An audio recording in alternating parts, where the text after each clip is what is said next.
নমস্কার, কেমন আছেন সবাই? আশা করছি বেশ ভালো আছেন, আর আমিও কিন্তু বেশ ভালো আছি। তো আজকে আমি আপনাদের সকলকে একটা সুন্দর মায়ের প্রতিমা আর সুন্দর একটি মন্দির আপনাদের দর্শন করাবো। এইটি হচ্ছে আমাদের মুর্শিদাবাদের অন্যতম 51 সতীপীঠের মধ্যে একটি।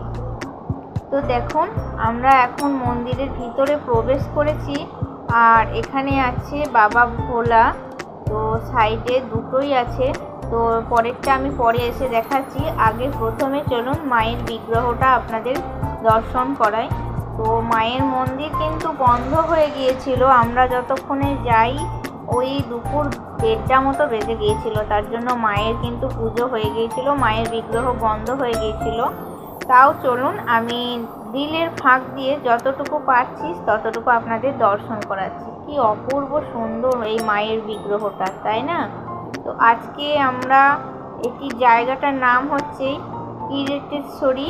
তো এইটা হচ্ছে গুপ্ত মন্দির, আর আসল যে মন্দির সেটা আমি আপনাদের পরে দর্শন করাচ্ছি। আগে এই মন্দিরটা পুরোটা আপনাদের দর্শন করাই।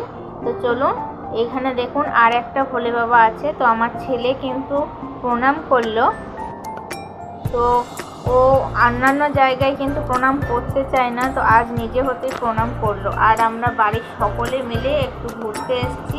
তো আমাদের মুর্শিদাবাদে কিন্তু এই একটি সতীপীঠ আছে, তো সেটা হচ্ছে নবগ্রাম থানার এই কিরিটেশ্বরী। তো চলুন, আমরা মন্দিরের ভিতরটা তো দেখালাম, এবার আমরা যাব ওই মন্দিরের বাইরের দিকটায়। তো মন্দিরের বাইরের দিকে কি কি আছে এগুলি সমস্ত আপনাদের দেখাবো। আপনারা ভিডিওটি ফুল দেখুন আর স্কিপ করবেন না, তাহলে দেখবেন আপনাদের খুব ভালো লাগবে ভিডিওটি। তো লাস্ট পর্যন্ত দেখতে থাকুন আর সঙ্গে থাকুন। তো দেখতেই পাচ্ছেন গ্রামের লোক এখানে জল নিচ্ছে, তো তারা কাজ করছে। আর সামনে একটা বিরাট বড় বট গাছ আছে, আর তার নিচেই আছে একটা পুকুর। তো জায়গাটা কিন্তু এমনিতেই মায়ের স্থান, প্রচণ্ড শান্ত জায়গা হয়। আর আজকে কিন্তু সত্যিই খুব শান্ত এবং স্নিগ্ধ লাগছে। তো মায়ের স্থান আমি যত কটা গিয়েছি বেশিরভাগ মায়ের স্থানই কিন্তু খুব ঠান্ডা হয়। তো এত কেন ঠান্ডা হয় আমি বুঝতে পারি না, যেহেতু মা যেখানে বিরাজ করে সেই জায়গাটাগুলো ঠান্ডাই হয়। তো আজকে কিন্তু সত্যিই জায়গাটা প্রচণ্ড ঠান্ডা, আর এত সুন্দর বট গাছ, তার নিচে দাঁড়িয়েছিলাম, তো অপূর্ব সুন্দর হাওয়াও দিচ্ছিল। তো খুব সুন্দর আবহাওয়া। আর এই দেখুন সামনে আমি চলে এসেছি, এখানে কিন্তু পানীয় জলের ব্যবস্থা রয়েছে। তো এই দেখুন এখানে এই জলটা কিন্তু পানীয় বিশুদ্ধ জল, এখানে কিন্তু সকল গ্রামের লোক এখান থেকে জল নিয়ে যায়। আর এখানে কিন্তু বিশেষ কিছু গাছপালাও লাগানো আছে, যেমন আমলকি, রুদ্রাক্ষ, পলাশ, আরও বিভিন্ন কিছু গাছ এখানে রয়েছে।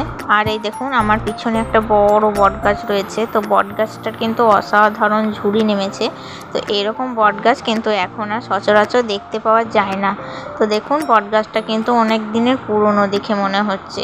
যাই হোক, চলুন, এখানটা তো দর্শন করানো হলো, এবার আমরা যাব আসল মায়ের মন্দিরে। তো এই দেখুন এইটি হচ্ছে কিরিটেশ্বরীর আসল মায়ের মন্দির, আর এইটা হচ্ছে মায়ের বিগ্রহ।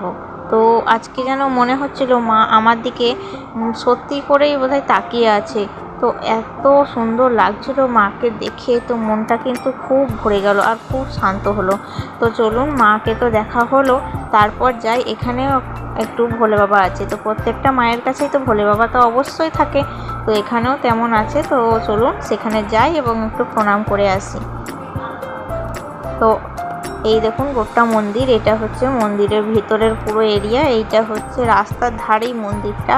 আর এখানে কিন্তু পৌষ মাসে শনিবার আর মঙ্গলবার প্রচুর মেলা বসে, প্রচুর ভিড় হয়। তো এখানে কিন্তু পা রাখার জায়গা থাকে না, এত ভিড় হয়। তো আমার শ্বশুরবাড়ি থেকে কিন্তু এই জায়গাটা খুব দূরে না, খুব কাছেই জায়গাটা। তো আমার কোনোবার হয়তো আসা হয়ে ওঠেনি পৌষ মাসে, তো দেখি এবার যদি হয় তো এবার আসবো, আর সেটা তো আপনাদের সাথে শেয়ার করে দেব। তো দেখুন মন্দিরের ভিতরটা তো হয়ে গেল দর্শন, তো বাইরে আরও কি কি আছে সেগুলো দেখা যাক, সঙ্গে থাকুন, চলুন।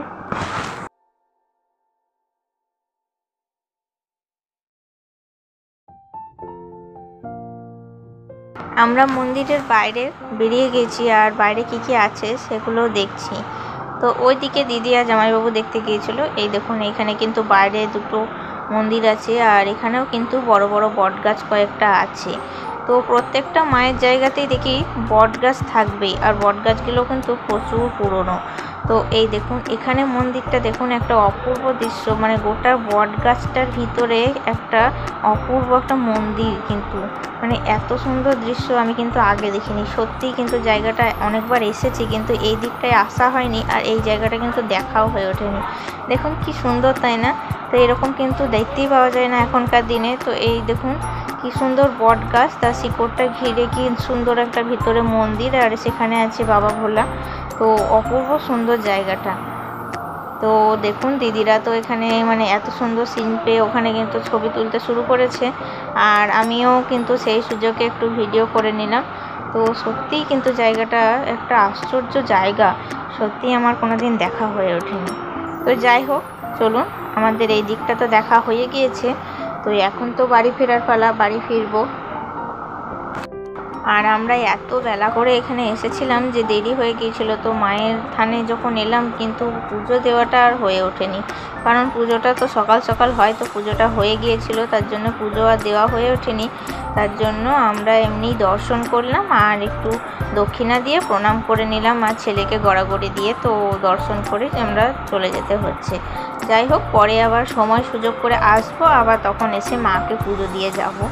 তো আজকে কিন্তু মা সত্যি খুব মনে হচ্ছিল নিজের বিগ্রহে কিন্তু স্থাপন করেছে, নিজের রূপ ধারণ করেছে। তো এত সুন্দর লাগছিল মাকে দেখে। তো আপনারা কমেন্ট করে জানাবেন আপনাদের ভিডিওটা কেমন লাগলো, আর অবশ্যই ভালো লাগলে একটা লাইক করে দেবেন আর শেয়ার করতে ভুলবেন না। তো ততক্ষণ আপনারা সুস্থ থাকুন, ভালো থাকুন। আবার আপনাদের সাথে দেখা হবে নতুন কোনো ভিডিওতে, নতুন কোনো ব্লগে। ততক্ষণ আপনারা সাবধানে থাকুন, সুস্থ থাকুন, ভালো থাকুন। খুব শীঘ্রই দেখা হচ্ছে আবার।